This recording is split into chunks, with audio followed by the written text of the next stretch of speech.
আকৰ্ষণীয় হৈছে বিজনী বিধানসভা নিৰ্বাচনৰ প্ৰেক্ষাপট আৰু বিজনীত এইবাৰ 13 গৰাকীকৈ প্ৰাৰ্থীয়ে ইয়াতে প্ৰতিদ্বন্দ্বিতা কৰাটো নিশ্চিত হৈছে আৰু মূলত ইয়াতে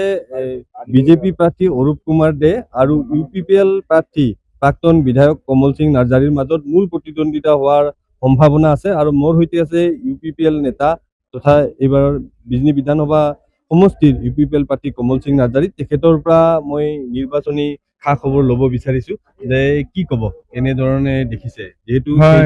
নিৰ্বাচনী বতৰ খুব ভালকৈ চলিছে হাৱা খুব ভালকৈ চলিছে আমাৰ ইয়াত মানে সুন্দৰকৈ চলিছে গতিকে আমি যে মানে UPPL দলৰ প্ৰাৰ্থী হিচাপে মই যে জিকি যাম ইয়াত মানে গোটেই বিজনী বাকী ৰাইজে মোক সমৰ্থন দিছে দল মত নিৰ্বিশেষে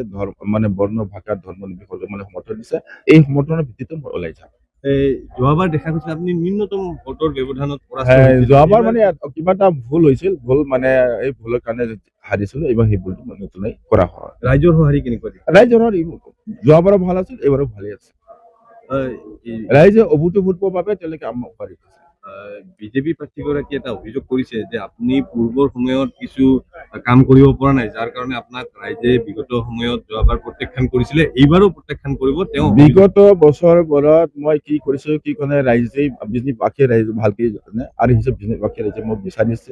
আৰু সেইকাৰণে বিজনীবাসী ৰাইজে মোক জিকাই লৈ যাব মোক মানে আকৌ নতুনকৈ বিধায়ক বনাব প্ৰতিদ্বন্দ্বিতা কাৰ লগত হ'ব আজিতো ক'ব নোৱাৰে কাৰণ তিনিখনীয়া প্ৰতিদ্বন্দ্বিতা হ'ব তিনিখনীয়া অৰূপ দিয়ে ক'বলৈ গ'লে যাক মানে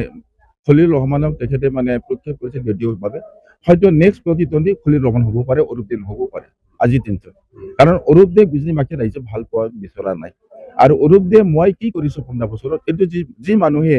মানে নাজানে যি মানুহৰ কোনো ষ্টাডি নাই যি মানুহে মানে ইয়াত মানে ভালকৈ আমাৰ ৰাইজৰ লগত মানে কি ব্যৱহাৰ কৰিবলৈ নাজানে সেই মানুহজনে ইয়াত জিকিব তাৰ কোনো নাই ইয়াত হয়তো অৰূপ দে প্ৰক্ষেপ কৰিছে খলিল ৰহমানৰ নিৰ্দল খেলিবৰ কাৰণে এই খলিল ৰহমানে মোৰ প্ৰতিদ্বন্দ্বী হ'ব পাৰে গতিকে তিনিকোণীয়া হোৱাৰ তিনিকোণীয়া প্ৰতিদ্বন্দ্বী হ'ব হয়তো মানে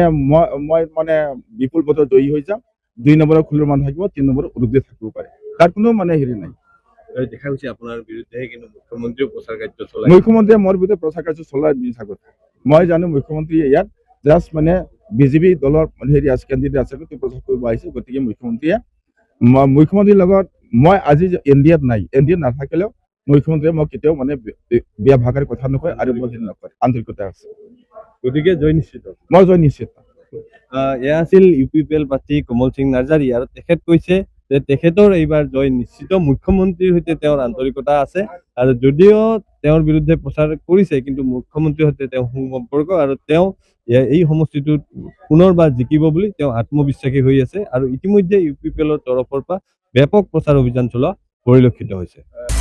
আপুনি বিচৰা বাতৰি পাব কেৱল নিউজ 18 এপত নিউজ 18 এপ ডাউনলোড কৰিবলৈ স্ক্যান কৰক এই QR কোড